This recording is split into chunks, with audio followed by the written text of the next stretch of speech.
to Main Event Talk, episode 2. Ivan, we're 2 episodes in. I think we need a catchphrase. You're welcome.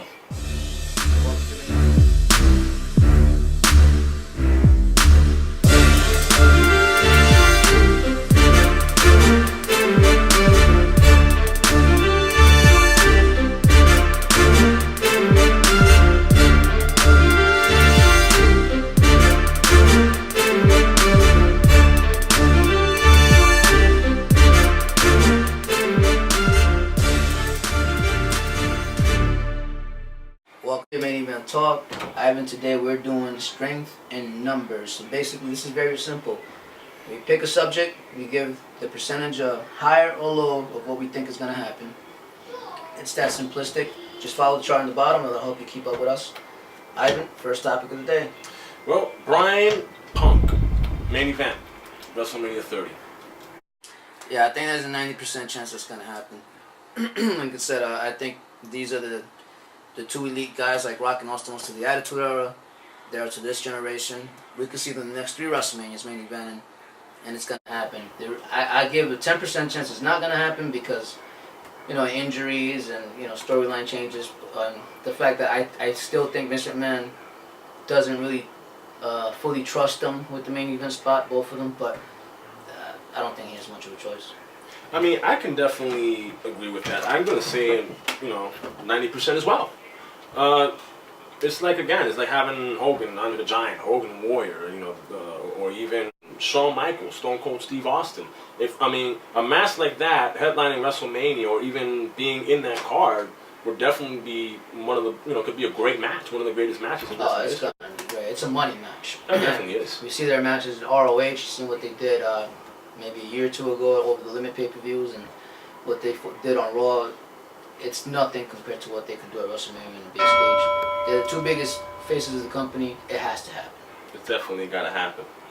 Our next subject, moving on, would be ROH. Can ROH at some time in the future be the number 2 company? I'm going to have to say 30% yes. 70% no. And reason for that, again, it goes back to proper marketing and production quality. It's not doing ROH any justice whatsoever. Yes, it has a loyal following. There's amazing talent there, and in my opinion, even certain matches that dare to say are WWE quality, are pay-per-view quality. But again, if there's no marketing, if there's no proper production, if there's no one wanting or willing to put in the money to help ROH become a number 2 company or even be a rival with the WWE, it's just not going to happen. Yeah, no, I agree with you. I actually give it less hope than that. I would say 10% chance they'll be number 2 company, number 3, whatever they end up being. I think WWE is such a big monster right now. You just can't compete with WWE, and I think until TNA understands that they can compete with the WWE and ROH follows through with that as well, then they have some hope, some possibility that they can be a number 2 company.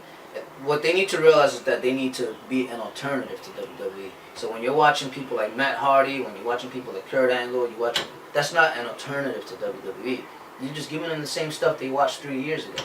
So when they become an alternative, when they have alternative superstars, when they have something different to offer the fans that love wrestling, then I can see some hope for that. But at 10% no, 90%, yeah, 10% yes, 90% no. Well, I think right now the wrestling fans are so used and being spoiled with constantly seeing new talent. It's to a point that we're already, me as a wrestling fan, I'm already tired of seeing the same guys headlining the same main events and seeing the same guys evolving and having, I couldn't agree more. Yeah. This was actually one of my favorites. I've been dying to talk about this throughout the whole afternoon. Sting resigning with TNA. Sting resigning with TNA, I will say there is a 50% chance it's not going to happen. I would say it's 50-50. And I would say 50-50 because Sting is such a loyal guy. But I think it would be stupid to sign with TNA again. I don't think there's nothing more he can do to help TNA. I think he's done what he has to do. Or he has done what he has to do. And I think it's time. I think it's time that he accepts the Hall of Fame ballot. I think it's time that he accepts WWE, and he goes right into the sunset with WWE. Even if it's one last match, even if he doesn't have one last match, the point is sign with WWE already. Get your DVD released, and just right into the sunset, man. I definitely agree. I mean, Sting is, I mean, for a superstar who's never wrestled in the WWE to have the popularity that he has in the WWE without even being there, that says a lot. And I think it's time that Sting signs over. I mean, it kind of sucks because, again, like you stated, he's a very loyal, he believes in loyalty, which is a good thing. But right now, Sting's at a point in his career, and he's been for the past 10 years, where he has nothing to prove, and if you continue being loyal, it's going to hurt you. And if Sting doesn't make that move over to the WWE, I personally think it's going to destroy his career. Yeah, and it's already destroying his career because he's having matches. I mean, he can still go to a certain extent, but the quality of the matches are getting lesser and lesser. You can tell he's at the end of his career. Just take the paycheck, take the DVD. I'd say take the ring. Yeah, just go over to WWE, make the move. I mean, hey, why not one more match with Ric Flair? WrestleMania 30. I would love to see that. Why not? It won't be the best match in the world, but hey, it's a nostalgia thing. But you don't want to be a kid again watching it. Yeah, absolutely. So, no, I totally agree with you. I personally want to buy that DVD. Here's the topic. Next topic. Moving on. Ryback, is his run with the WWE come to a halt? Is it over? No, I'm gonna say 70% no. Reason being, Ryback, believe it or not, almost anything that Paul Heyman touches has been gold since he's been with the WWE. If they do something smart, if they give Ryback better matches, involve him. Well, I think Heyman's out the picture. I don't think he's going to be back until Brock Lesnar's back. Well, I mean, I don't see why not. But I mean, again, Ryback is one of these guys who reminds me of Goldberg, but the only difference is Ryback can actually wrestle. Yeah, I agree with that. I never understood the Goldberg references, to be honest with you. Do they have a similar body? Yeah. He doesn't do the spear. He doesn't do the jackhammer. Never understood those references. I think they're dumb, and I think it's marks being marks. If you love wrestling, you want to help a wrestler, help him out. Don't chant Goldberg. But aside of that, I don't know. This is a tough one for me because I'm a Ryback fan, but I just don't see. I mean, I think WWE's dropped the ball on him. I really do. I think the times they should. Wrestling's fake. So we all know that. But there comes a time in a character's career where they need wins to become relevant with the fans, because unfortunately fans only respond to wins. They respond to losses. He doesn't have much character they can respond to, so they continue to treat him the way they've been treating him. I mean, I think he just lost like in 2 minutes against CM Punk on Raw. I would say there's a 50% chance his run is over.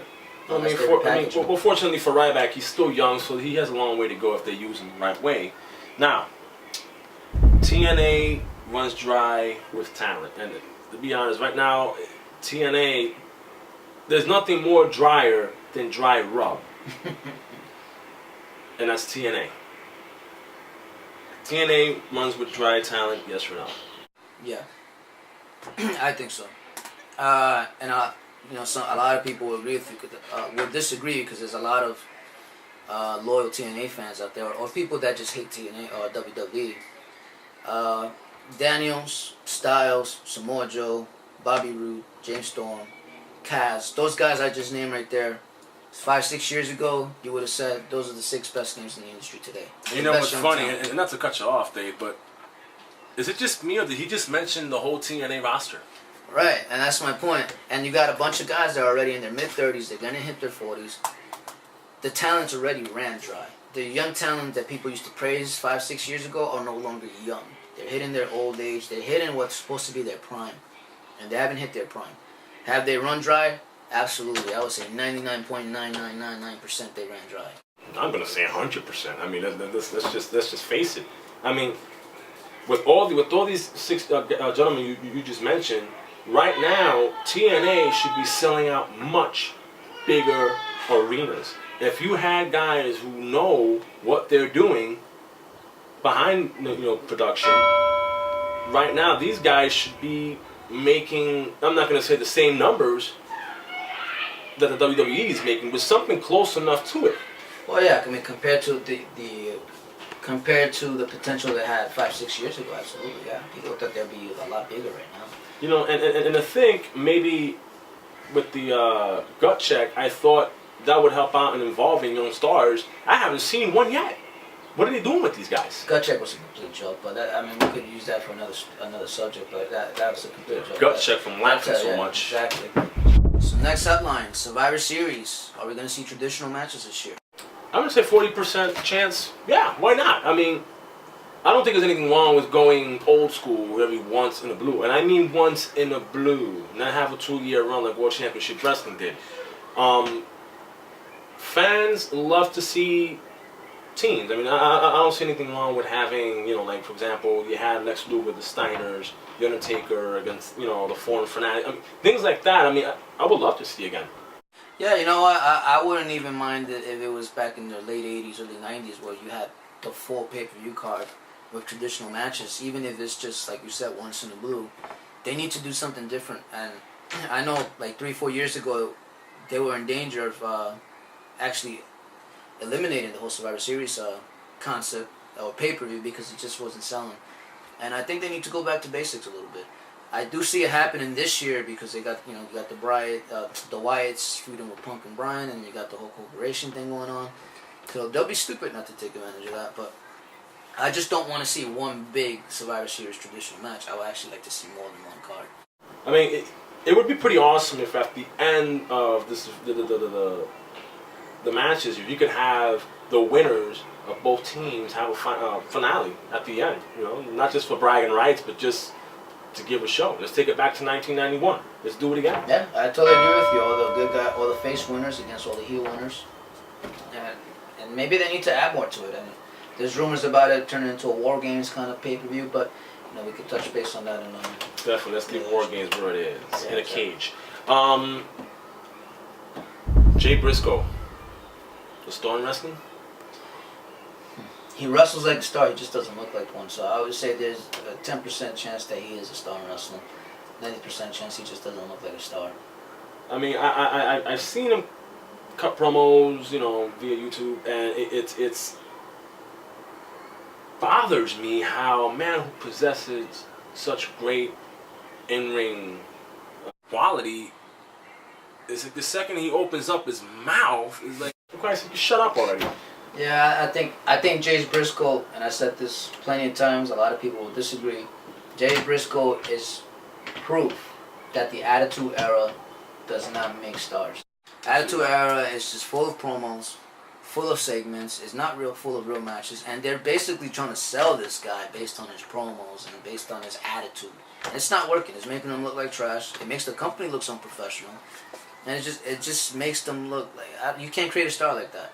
You want to make him a star, clean up his look, make him a company guy, let him do the talking in the ring, and I think you'll get sponsors, you get more fans behind it. Well, this is how I look at it. I mean, is this MTV or is this professional wrestling? There's a fine line between that I think ROH doesn't understand. You can't let them cut their own promos on YouTube. You just can't do that. It just doesn't work. You got to have a little bit more control with your wrestlers, and if you want sponsorship, which pay attention, guys. That's the only way to make it in the business right now is sponsorship. That's why everything's PG. They need to go to the PG route. Absolutely. I couldn't agree anymore. All right, guys. That wraps things up here. This is our second episode, so we're 2 for 2. 2 for 2. So you can follow us on Facebook, like our page, facebook.com/main event talk. You can also subscribe to our YouTube channel at youtube.com/planetae for arts and entertainment. Keep up with us. We'll be giving away future prizes, future DVDs. You like wrestling? You like to talk wrestling? Follow us here. I'm David Flores. And I'm Ivan Torres. If you smell! We'll see you next time.